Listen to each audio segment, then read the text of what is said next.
Greetings to all. Regards from Gulmohar Children Academy. I welcome you all. Today we are going to learn about tenses. Tenses is a very important topic for class 6, 7, 8, 9 and 10, and you have already learned a lot about tenses in your classes. तो आज हम उसी tenses के बारे में थोड़ा सा पढ़ेंगे और जानेंगे कि किस तरीके से टेंसेस की पहचान होती है इंग्लिश के वाक्य में या हिंदी के वाक्य में। लेकिन उससे पहले हम देखते हैं कि टेंस वास्तव में होते कितने प्रकार के। आप सब जानते हैं टेंसेस जो हैं 3 प्रकार के हैं, प्रेजेंट, पास्ट एंड फ्यूचर। इनके भी आगे सब डिविजन्स होती हैं। सब डिविजन्स में पहला इंडेफिनिट जिसको हम सिंपल टेंस भी कहते हैं, उसके बाद कंटिन्यूअस टेंस, परफेक्ट टेंस और फिर परफेक्ट कंटिन्यूअस टेंस। और इन सारे 4 जो सब डिविजन्स हैं इनके भी आगे हमें 4 प्रकार के वाक्य मिलते हैं। पॉजिटिव सेंटेंस मिलते हैं, अफर्मेटिव सेंटेंस यानी कि नेगेटिव सेंटेंस यानी नकारात्मक वाक्य मिलते हैं, इंटरोगेटिव सेंटेंस यानी कि प्रश्न सूचक शब्द या प्रश्नवाचक वाक्य मिलते हैं, और इंटरोगेटिव नेगेटिव यानी कि प्रश्नवाचक नकारात्मक वाक्य मिलते हैं। तो हम इनको सब बारी बारी से पढ़ेंगे, लेकिन सबसे पहले हम शुरुआत करते हैं प्रेजेंट टेंस से। और प्रेजेंट का सबसे पहला भाग जो है वो है प्रेजेंट इंडेफिनिट यानी प्रेजेंट सिंपल टेंस। तो let's start with present simple tense और प्रेजेंट इंडेफिनिट टेंस। अगर आपको कभी भी कोई हिंदी का वाक्य दिया हो और आपको ये पता करना है कि कौन सा टेंस आ रहा है, तो वो आप आसानी से पता कर सकते हो। जैसे कि प्रेजेंट इंडेफिनिट टेंस को अगर आपको पहचानना है तो इसकी पहचान होती है हिंदी वाक्य के अंत में ता है, ते है और ती है आता है। जैसे कि राम खेलता है, मोहन सोता है, वह स्कूल जाता है। तो यहाँ पर आपने देखा कि वाक्य के अंत में ता है, ते है या ती है आ रहा है। तो इसी प्रकार हमारे कुछ इंग्लिश में भी कीवर्ड्स होते हैं जिससे हमें पहचान में आता है कि प्रेजेंट इंडेफिनिट टेंस क्या होता है। लेकिन उससे पहले हम देखते हैं जनरल फॉर्मूला क्या है इसका। जो जनरल फॉर्मूला है प्रेजेंट इंडेफिनिट टेंस का वो है सब्जेक्ट। एस का मतलब है यहाँ पर सब्जेक्ट प्लस वर्ब की फर्स्ट फॉर्म के साथ एस या ईएस लगाया जाता है। अब एस या ईएस कैसे लगाया जाता है, क्या पहचान है उसकी, क्या रूल्स हैं, उसको हम आगे पढ़ेंगे इसी में। प्लस ऑब्जेक्ट यानी S plus V1 plus S या ईएस प्लस ऑब्जेक्ट। वर्ब के साथ एस या ईएस लगाते हैं तो हमारा ये फॉर्मूला बनता है। अब हम आते हैं कि अगर आपको इंग्लिश का कोई सेंटेंस दिया हो तो आप कैसे पता करोगे कि ये प्रेजेंट इंडेफिनिट टेंस में आ रहा है। तो प्रेजेंट इंडेफिनिट टेंस में पता करने के लिए कुछ एडवर्ब्स होते हैं जिनको हम कीवर्ड्स भी बोलते हैं। आगे हम एग्जांपल से देखेंगे किस तरीके से हम उसको पता करते हैं। तो एडवर्ब्स वो कीवर्ड्स हैं जो किसी भी इंग्लिश के सेंटेंस में आते हैं और आपको बता देते हैं कि ये कौन सा टेंस है। तो ये कौन से हैं? Always, sometimes, usually, normally, frequently, generally, occasionally, often, rarely, hardly, बेयरली, never, seldom, each and every. यहां पर जो ईच एंड एवरी है, ईच एंड एवरी के साथ आप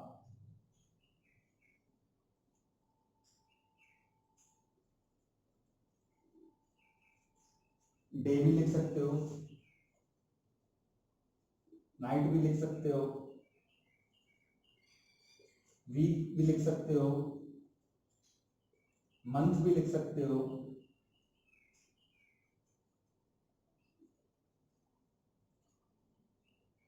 ईयर भी लिख सकते हो, आर भी लिख सकते हो।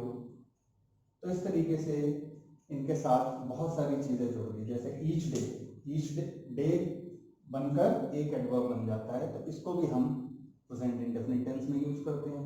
एवरी डे भी बन गया, एवरी नाइट एडवर्ब बन गया, एवरी वीक दोबारा एक नया एडवर्ब बन गया।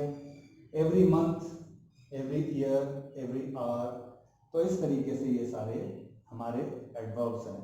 अब हम इसको किस प्रकार से यूज करते हैं अपने सेंटेंस में, वो हम आगे देखते हैं।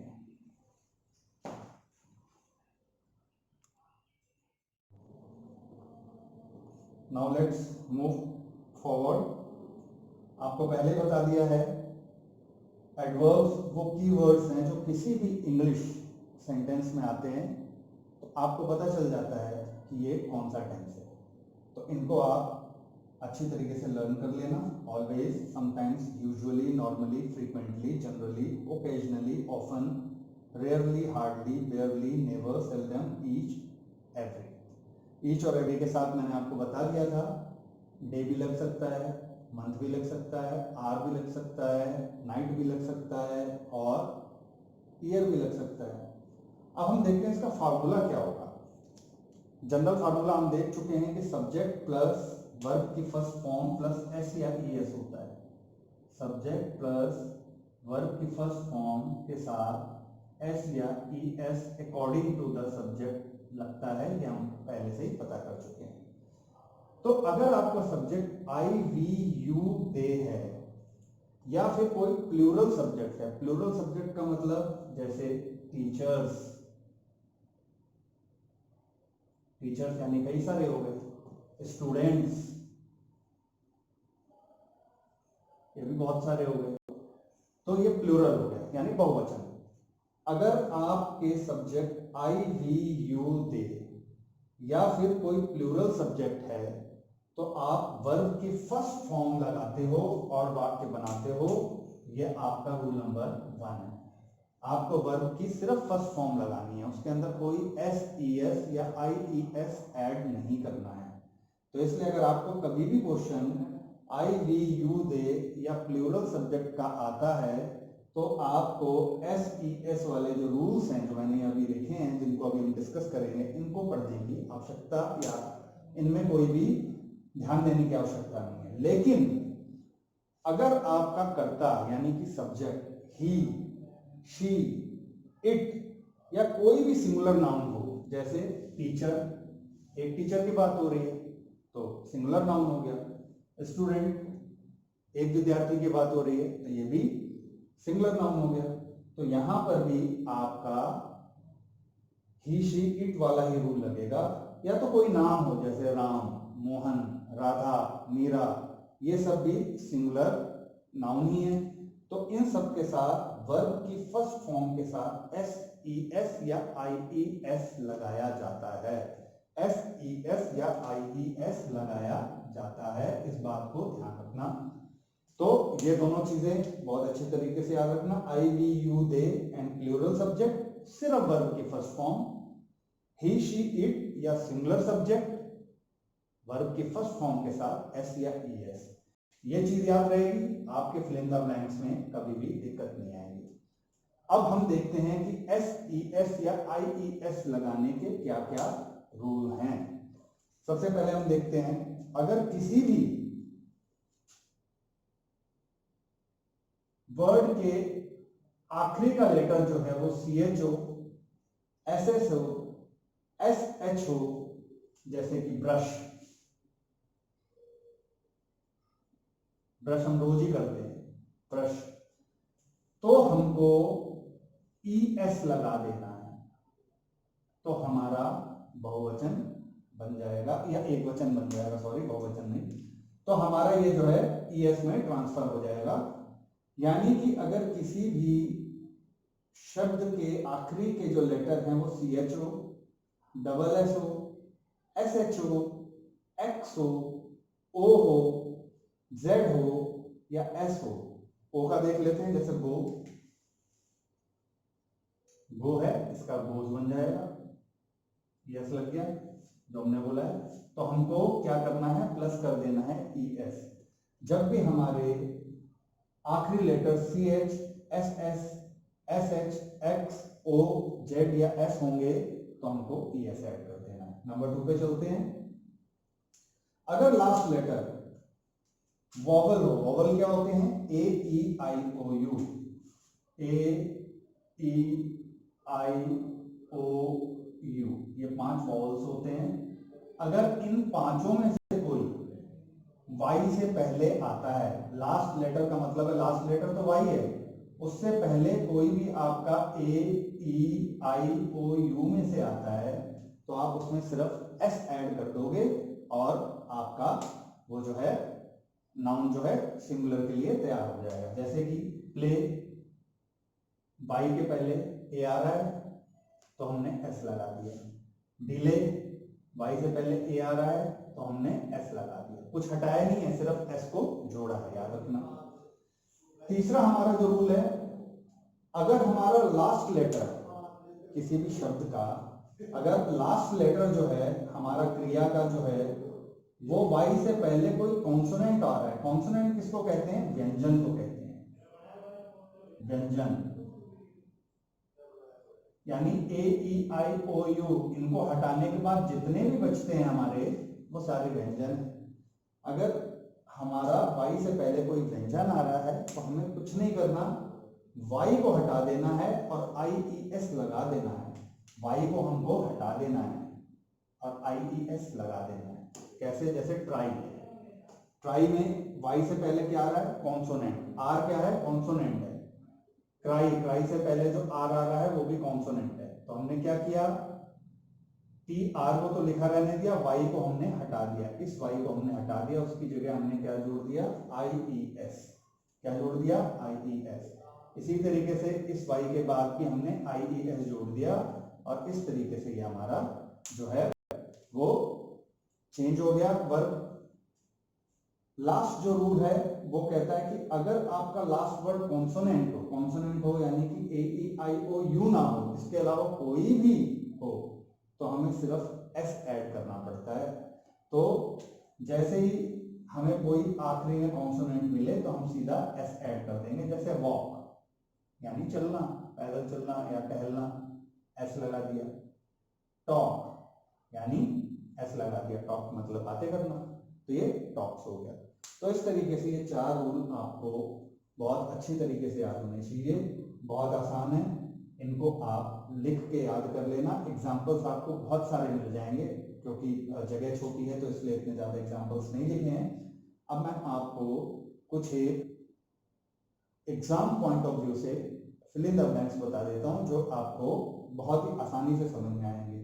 नीचे एडवर्ब्स इसीलिए नहीं मिटाए हैं क्योंकि इसको देखते ही आपको पता चल जाएगा कि कौन सा फॉर्मूला अप्लाई हो रहा है और क्यों आ रहा है। देखते हैं। सबसे पहला, आई ऑलवेज डैश, ये फिल इन द ब्लैंक्स है, कॉफी बिफोर 8 o'clock। अब यहां पर आपको जो ये क्रिया दी गई है ड्रिंक, अब इसको आपको इस्तेमाल करना है। सीधा हम फार्मूले पे चलते हैं। फार्मूले में हमें पता है कि आई, वी, यू, दे और प्लूरल सब्जेक्ट के साथ वर्ब की फर्स्ट फॉर्म ही आती है। तो यहाँ पर आई हमारा करता है, सब्जेक्ट है, तो हमने क्या किया? ड्रिंक ही लगा दिया, तो ये हमारा ड्रिंक बन गया। पहचान वाली बात यह है बच्चों कि यहाँ पर ऑलवेज आ रहा है। ऑलवेज हमारा एक कीवर्ड है जो कि हमको बताता है कि ये प्रेजेंट इंडेफिनिट टेंस है, यानी प्रेजेंट सिंपल टेंस है। तो इस तरीके से आपको ऑलवेज दिखते ही पता चल गया कि आपको सब्जेक्ट प्लस वर्ब की फर्स्ट फॉर्म के साथ एस या ई एस इस्तेमाल करना है, इतना पता चल गया। उसके बाद आपने कर्ता देखा, सब्जेक्ट देखा, सब्जेक्ट क्या था? आई था, और तुरंत ही आपने याद किया इसका rule number 1, I, we, you, they और प्लूरल सब्जेक्ट के साथ वर्ब की फर्स्ट फॉर्म इस्तेमाल होती है। तो इसलिए ड्रिंक आपको वर्ब दिया था, ड्रिंक को उठा के आपने वैसे का वैसे लगा दिया। नेक्स्ट देखते हैं। ही फ्रीक्वेंटली, यहां पर वर्ब दिया है गो, और यहां पर हमको correct form of the verb भरना है। तो हमने दोबारा फॉर्मूले की तरफ देखा, ही, शी, इट और या कोई भी सिंगुलर नाउन, राम, मोहन, राधा, इनके साथ वर्ब की फर्स्ट फॉर्म के साथ एस या ई एस लगाया जाता है। दोबारा हम आते हैं इस पे। ही फ्रीक्वेंटली, हमको फ्रीक्वेंटली आते ही एक बात पता चल जाती है कि ये प्रेजेंट इंडेफिनिट टेंस में आता है, क्योंकि फ्रीक्वेंटली जो है हमारा एक एडवर्ब है या कीवर्ड है जो कि हमको बताता है कि ये एक तरीके से प्रेजेंट इंडेफिनिट टेंस में है। ये वाक्य होना चाहिए। तो फ्रीक्वेंटली आते ही हमको ये पता चल गया कि वर्ब के साथ हमको क्या करना है। फिर हमने देखा सब्जेक्ट। सब्जेक्ट ही है, ही के साथ हमको वर्ब की फर्स्ट फॉर्म के साथ एस या ई एस लगाना है। तो हमने देखा इसका क्या है, गो। गो कहाँ आता है, यहां पर आता है। ओ आखिरी में आ रहा है, लास्ट लेटर। लास्ट लेटर जब भी C H S S S H X O Z S हो तो हमें ई एस ऐड करना होता है। तो गो के आगे हमने गोज कर दिया। तो he frequently goes out at the weekends, वह हफ्ते के बाद हमेशा बाहर जाता है या बाहर घूमने जाता है। सी पे आ जाते हैं, इसको देखते हैं। समटाइम्स। समटाइम्स आते ही आपको याद आ जाना चाहिए कि समटाइम्स भी जो है वो एक कीवर्ड यानी एडवर्ब है प्रेजेंट इंडेफिनिट टेंस का। और प्रेजेंट इंडेफिनिट टेंस अगर आ गया, सब्जेक्ट वर्ब की फर्स्ट फॉर्म एस या ई एस इस्तेमाल होगी। अब हम इसका देखते हैं कि सब्जेक्ट क्या है। यहां पर आ रहा है दे। फिर हमने रूल देखा, आई वी यू दे के साथ हमको वर्ब की फर्स्ट फॉर्म का ही इस्तेमाल करना है। तो हमको यहाँ पर कुछ नहीं करना। समटाइम्स दे प्ले का प्ले ही आ जाएगा, क्योंकि हमको वर्ब की फर्स्ट फॉर्म का ही इस्तेमाल करना है। हमें इसमें एस ई एस या आई ई एस जोड़ना ही नहीं है। लास्ट देखते हैं और इससे भी आपको काफी कुछ समझ में आ जाएगा। She rarely the newspaper. आपको यहाँ पर जो वर्ब दे रखा है वो है रीड। रीड यानी पढ़ना। अब हम इसको दोबारा देखते हैं। ये जो रेयरली है ये आपको पता चल जाता है कि ये कीवर्ड है किस चीज का, प्रेजेंट इंडेफिनिट टेंस का। ये रहा रेयरली। रेयरली का मतलब होता है बहुत ही दुर्लभ, बहुत ही कम, ना के बराबर। तो ये रेयरली आ गया। यहां पर हमारा जो सब्जेक्ट है वो शी है। दोबारा हमने फॉर्मूले में देखा, रूल में देखा, ही शी इट और सिंगुलर नाउन या नाम के साथ हमेशा हमें वर्ब की फर्स्ट फॉर्म के साथ एस ई एस या आई ई एस लगा देना चाहिए। तो हमारा जो यहाँ पर करता है वो है शी। तो सी के साथ वर्ब की फर्स्ट फॉर्म के साथ एस ई एस या आई एस लगाना चाहिए। हमारा आ रहा है रीड। रीड के आखिरी में क्या है, कॉन्सोनेंट है। क्या है, कॉन्सोनेंट यानी व्यंजन है। और जब किसी के अंत में व्यंजन आता है तो हमें सीधा एस लगा देना चाहिए। तो ये हो गया रीड्स। तो इस तरीके से बच्चों हम लोगों को ये फिल इन द ब्लैंक्स भरने होते हैं। बहुत ही आसान है। मेन बात ध्यान रखने की है, ये कुछ एक रूल कि किसके आगे हमें एस लगाना है, किसमें ई एस लगाना है, किसमें आई ई एस लगाना है, और S E S I E S के वर्ब को हमको कहाँ जोड़ना है, कर्ता कौन है, कर्ता के हिसाब से किस तरीके से चेंजेस करने हैं, वो यहाँ पर आपको पता चल जाते हैं। और मेन बात आपको याद करने वाली है ये कीवर्ड्स। आपके 10th क्लास तक हमेशा कीवर्ड्स के साथ ही आपको फिल इन द ब्लैंक्स दिए जाते हैं और आप आसानी से उनको पहचान सकते हो और बहुत ही आसानी से इनको याद करने के बाद इनको लगा सकते हो। और अब हम अगले वाले सेशन के अंदर हम हिंदी से इंग्लिश कैसे बनाते हैं इनकी और कुछ इन एडवर्ब्स के और एग्जांपल्स देखेंगे, जिससे कि आपको ये बात समझ में आ जाएगी। तो इन चारों को और इन को थोड़ा याद करने की जरूरत है, ध्यान में रखना।